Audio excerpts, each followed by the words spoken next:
Question 9. So factorize, it just means we're going to have a bracket multiplied by a bracket.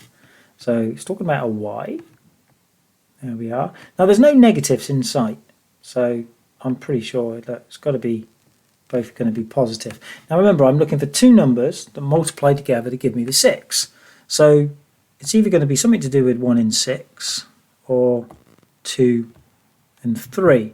And they need to add together to give me 7. That's these two, isn't it? 1 and 6. So it doesn't really matter which way round you go. There you are. Now on part B, solve. Now just imagine the more than symbol. Just imagine it's a bit like an equal symbol. So if I take away x from both sides, that gives me 5x plus 4 is more than 17. Now take away 4 from both sides, so that gives me 5x more than 13. And now divide by 5.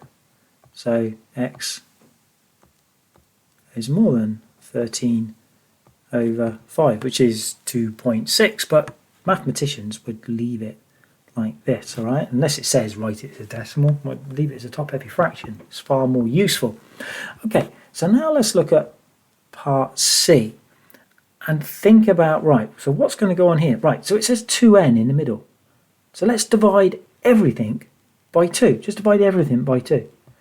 So we can get rid of that 2n.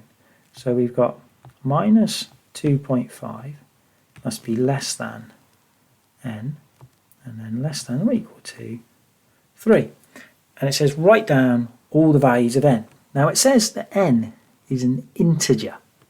So an integer just means it's a whole number. So n must be more than minus 2.5. So it could be minus 2. That's more than minus 2.5. It could be minus 1. It could be 0. It could be 1. It could be 2. Now how far do I keep going? Well, it says less than or equal to 3. And that's all of them.